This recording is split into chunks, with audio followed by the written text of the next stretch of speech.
Hello friends and welcome back to the Spiegel Mom Scraps channel. It's Caitlin here with another process video. Today I'm doing a sort of patriotic layout with the new firecracker sequin mix. If you guys haven't checked this out yet, definitely check it out in the shop. Don't forget you can use my code Caitlin15 to save on your next order.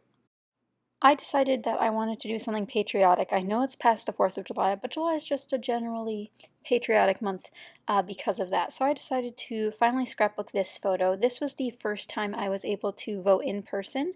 The first year I was eligible to vote, I had to do mail-in ballot because I was in school during that time. But this time was my first time out of school that I could vote, and it did not go well. It went fine. I thought everything was fine, and then I get there and they don't have my name and all that sort of stuff started happening. So I had to still fill in a weird ballot, but it still worked out. But I did want to document this experience of my first time voting in person, so I took this photo since you're not technically supposed to take photos inside. But this was the photo I took, just the little sign outside. And I'm going to layer this on a bunch of these papers from the Doodlebug Patriotic 6x6 paper pad. I know some of you asked me to use this last month before 4th of July. Sorry I didn't get to that, but at least now I'm using it a little bit.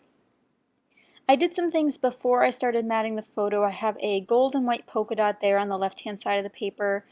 That was just a scrap on my desk, just throwing it in there. I gathered a lot of little bits that I knew I wanted to use. When I start doing a themed layout like this, I often gather several embellishments beforehand that I know I want to use, like that firework flare that someone sent to me, those little rubber charms from Freckled Fawn. Knew I wanted those out, so I'd remember to use them, so I picked those out. Now I go in for some doilies in my doily bin here, which has a ton of stuff in it, and I don't think I'm allowed to buy doilies anytime soon. Makes me a little bit sad because I love doilies, but I need to start using some more of them.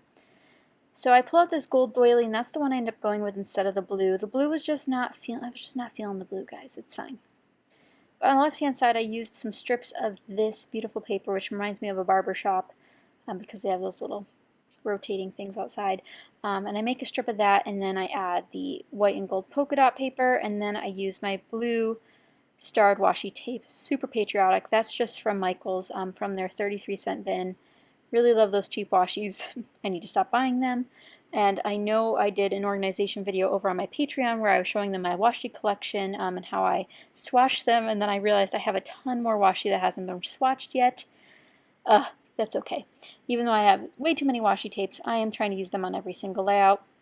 So far, so good. So I'm starting to create a cluster here in the bottom left. Now I don't end up using many die cuts on this page. I didn't have many patriotic die cuts in my stash that I could find, at least. I'm sure I have some, but I couldn't find any. And then I had this genius idea to use these scraps so I could do another strip on the other side. But I should have paid attention because the stripes will not line up because this is cut in the wrong direction. And then I put glue down. And then I realized these don't go in the right direction because obviously you want your stripes to be in the same direction, otherwise it looks really funny. So I flip it up and down and I'm like, what do you mean it doesn't go in the right direction? So I had to cut another sheet of paper, which is fine. This is a very difficult for me to use paper pad. I find these colors to be very on theme, and I don't scrapbook many things in this theme, so it's a good thing I'm starting to cut into it a little bit more.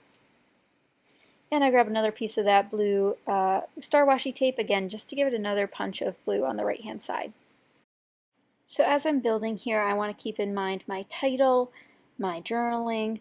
Where's all that going to go? Because I think normally, had I started this layout without just using scraps, I would have had a white and gold full background.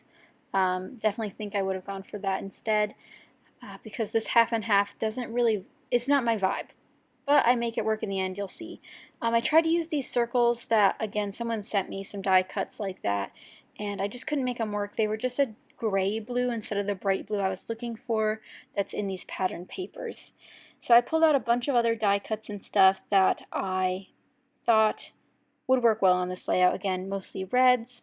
And you guys saw me with the sequin mix earlier, so I already know the color scheme with that, which does have silver and gold, and I'm going to opt out to not use the silver since this is a gold heavy layout.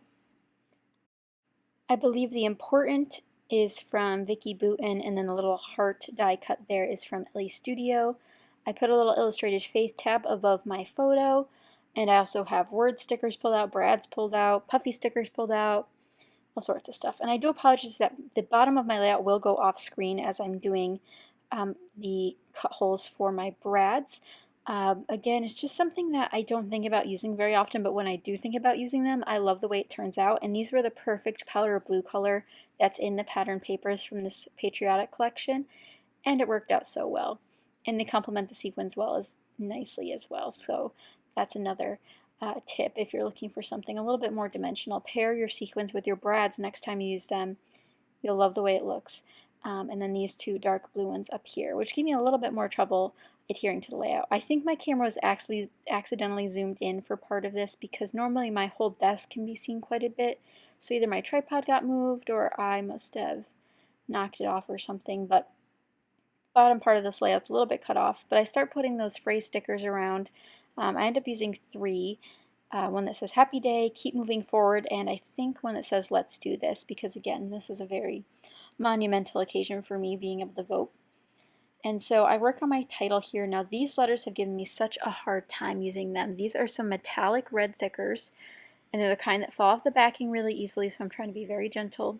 I end up titling this The Vote, and again, there's no other metallic red until I bring the sequins in, and again, it's not the same exact metallic red. This is definitely very a Christmas, dark, deep red, whereas the one I'm using is a very bright, sort of like fire engine red. But I do use those as well as some of the little asterisks that come in the thicker set, which is super nice. I love when companies put those little details in, the asterisks, the ampersigns, the numbers. They really can help pull a layout together if you use them in a separate position than your title. Then you have that little glitz of that color or pattern in a different section, which again helps with the visual triangle aspect. Another phrase sticker down, and then those will help move the eye around as well, since they continue the gold foil sort of feeling I got going on. And then moving on to the sequin mix. This sequin mix is super duper cute. I love all the little gold stars, and I just love these little pinwheels, and I do end up using all of the pinwheels, the giant pinwheels sequins on this page. But here I'm just trying to sort through some in my hand to get the correct colors out. Again, reds, blues, golds. I'm opting out of the silver here and scattering them around. And I think the blue is really, really refreshing on this layout. Again, it's that dustier blue, not the navy or the royal blue. It's definitely a dustier metallic blue that really helps freshen up those heavy red spots. And I do throw in some white sequins as well on some of the busier pattern paper sections. And I also glue down a bunch of these miniature stars, which is a task within itself. My fingers were covered in glue after, but again, I really appreciate the effect it gives afterwards, so I'm always willing to glue them down. And I know I have a quicker picker-upper tool for sequins. I just have recently misplaced it, so I cannot use it for this instance. Here's where I start tucking the pinwheels under the doily. It's a little bit cut off, but you'll see in the close-ups that I just glue them down and sort of make a double layer doily using them. And I'm really glad I got to use them because they are so super cute. And then to finish it off, I add some big stars. Now there were stars in the sequin mix, but again, I was opting out of using silver because I wanted to make sure that the gold really shined here. And that is it for this layout. It's a very, very patriotic layout. Lots of gold, lots of red, and lots of blue. But I hope you guys enjoyed this video. If you did, be sure to give it a thumbs up and comment down below with what your favorite part of this layout was. But again, I hope you guys enjoyed, and if you did, be sure to subscribe for more Spiegel Mom Scraps videos from me and all the other sparklers. But I really appreciate you watching, and I will see you guys next time. Bye!